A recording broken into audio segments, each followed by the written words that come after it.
What's up guys, my name is Tom, welcome back to another video, and today here for another last two question mark challenge. Today we're going to drive at the Hungarian for the 2021 Hungarian Grand Prix, driving as Max Verstappen in the Red Bull, and I'm posting this right after Saturday's qualifying. So I don't know who's going to start in pole position, in last place, I don't know anything. I already watched the first two practice sessions of Friday, and it seems that things are pretty close between Red Bull and Mercedes, so it seems that we're going to have a hell of a fight during this weekend between especially Max Verstappen and Lewis Hamilton after they both crashed in the last race. And we'll see what we can do now as the Dutchman starting in P20, and we'll see how many positions we can gain over the course of the short and sweet 25% race. It's going to be quite of a fun challenge, because if Verstappen's power unit had damages from the crash from the British Grand Prix, he would be forced to start in last place due to the power unit components changed. So let's suppose that the Red Bull had a lot of damage on the power unit and they were forced to change the grid components, and they were going to start in last place. Strategy wise, we're going to start on the softs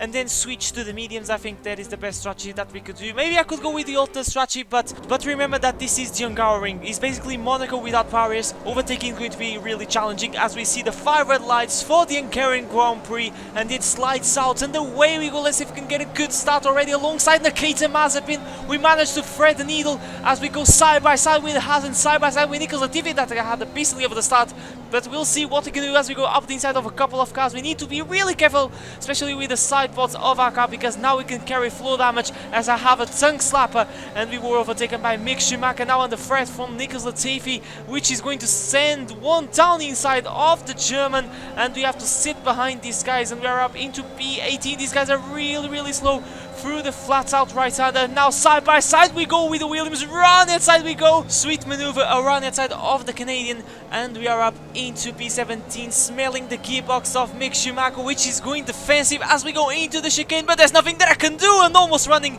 into the gearbox of George Russell, and Schumacher tried stomping on inside of the Williams, and now we sent one down inside of the Haas, and we are in 16th place, and very close to George Russell, as we are some side by side action between Fernando Alonso and Yuki Tsunoda. Look how much time they are losing to Carlos Sainz as we switch very aggressively to the inside, and we overtake the Brit without any issue. But you can see they're already finishing lap 1, and we are only in P15, because like I was saying, this is Monaco without barriers. Overtaking is much more challenging, as Valtteri Bottas leads the way, and I'm trying to get a better traction than Kimi Räikkönen as we are finishing the first lap of the Grand Prix. Overtake mode engaged, slipstream on the Alfa Romeo. We're going to switch to the inside, to the outside. It seems that we're going to the outside of the fin, and around the outside we go into the first corner, and that is an easy move, and we are up into P14. But it's going to be quite of a challenge to do this race. We have a huge mountain to climb, because the top 10 is basically separated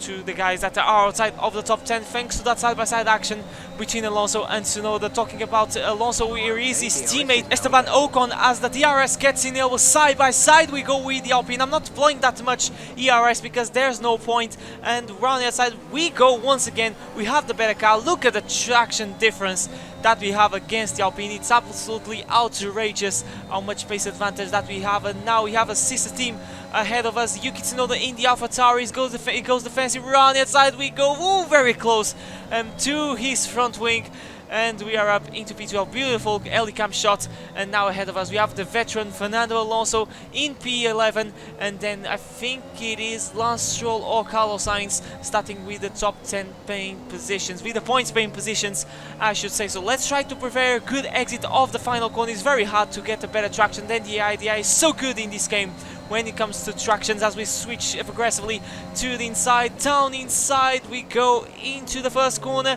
a little bit deep, and that is going to allow Alonso to take a second chance, and there he is alongside us, and we are forced to go defensive, and we managed to park decently on the apex, but Alonso somehow finds a little gap and try to regain that position. So Alonso using all of his experience, all of his wisdom to defend the position, but on lap 6 we're going to pit and dress a brand set of medium tires. However, Sergio Perez pitted on this lap, so it's going to be kind of close to see if we're going to be basically stopped because of the double stack, and it seems that we're going to lose a little bit of time because of the double stack, but Perez was miles ahead of me, and I thought that we wouldn't lose time because of the double stack. So it's a bit of a shame, and it's going to make things hard to make this undercut work, because the guys ahead of us, the likes of Carlos Sainz and Lance Stroll stayed out to one more lap. You can see the other Ferrari was Charles Leclerc ahead of us, 6 seconds ahead, so it's very unfortunate, but I think we have the pace. I think a good solid finishing position would be maybe a top 5, because it's going to be quite of a challenge to catch the McLaren, especially because they are so strong, so fast in this game. As we go through the final corner, we're going to start lap 8, and the guys that stayed out are going to make their stops. You can see the red dot and the green dot. We already overtook Lance Stroll, and now we're going to overtake Carlos Sainz on the outside line into the first corner. And now ahead of us we have Pierre Gasly, the other AlphaTauri, and AlphaTauri feels like that it's better to stay on the hard tires than on the mediums, because look at Gasly with the white stripe tires. He's going to suffer a lot for the rest of this Grand Prix, unless the guys on the mediums have a lot of trouble in the final laps of the race. But here we go, side by side, round the side we go, like we did on Latifi on the first lap. It was an easy move because, let's be honest, he's an AlphaTauri, and it was on the hardest compound of tires. But now see Sebastian Vettel, he stayed out one more lap. He was leading over the Grand Prix for at least one lap, and now he finds himself side by side with his old teammate Charles Leclerc. These two guys are ahead of us, and this is really good to see them squabbling, because it's going to make things easier for us. But Leclerc only just gets ahead of his former teammates. But you can see already lap 11, and we are at the back of these guys, and the McLarens are not that fast, so I see a chance to finish in P4. There's no way that we're going to get a podium unless one of them, Mercedes or our teammates, get a DNF or we have a last minute safety car, because otherwise there's no chance that we're going to get a podium at the end of this race. So the maximum that we could get, it will be P4, but down inside we go of Sebastian Vettel. What a magical dive bomb that was, a la Daniel Ricciardo in his Red Bull days. That was beautiful, ladies and gentlemen.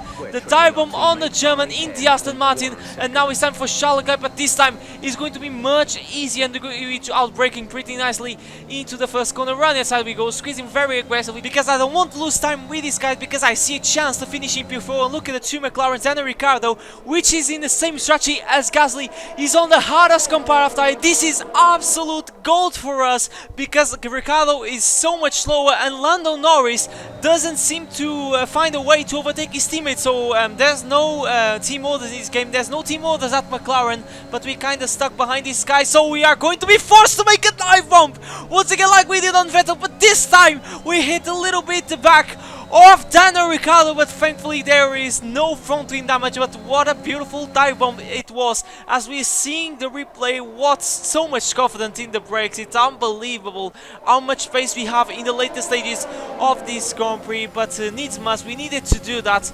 because if I didn't go for it, we would be stuck in this train for the rest of this race. And actually I lost a little bit of an end plate on the left hand side of my car, but I think it's just cosmetic, because there was nothing indicating in the MFD. You can see that we clearly hit Ricciardo, but I was slamming on the brakes like crazy, as now we are getting prepared to make a move on the remaining McLaren. And I think after that there is no way that we're going to get a podium, because look at Perez, almost 10 seconds up the road. So we're going to prepare this exit very nicely. I want to save a little bit of ERS to see if I can set the fast lap of the Grand Prix. DRS open, I'm not going to waste any more ERS, and we're going to switch to the left hand side of the track, which is going to mean that we're going to be forced to go around the side of the Australian.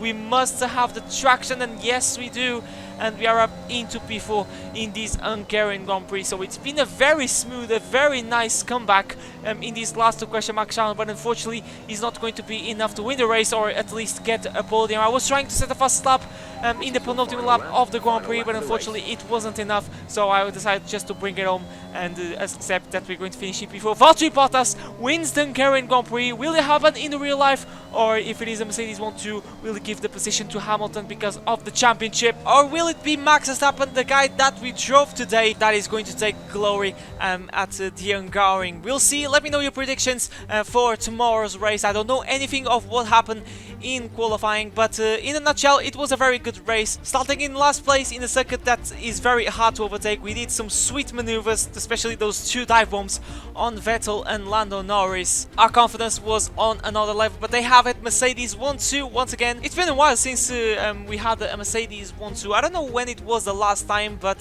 will it be in this weekend that we're going to see the 2 Mercedes on the first 2 places in the final results? We'll see. Like I said, let me know your predictions. I think it's going to be Red Bull winning this race because the Hungarian basically is Monaco, and Red Bull was miles ahead of Mercedes at Monaco. But you never know what can happen in Formula 1. Remember that Mercedes is bringing some upgrades now, which is going to make definitely things much closer through the field, and I can't wait to see Hamilton and Verstappen going side by side, this time without anyone crashing. Hopefully we can see some clean racing between these 2 guys. But confirmation results, guys, there you have it. That has been the video. Make sure to smash the like button and subscribe to have new see plenty more Formula 1 content. Really motivates me to make more. Make sure to share this video as well, it really helps me out, and I'll see you guys all in the video next time. But for now, take care.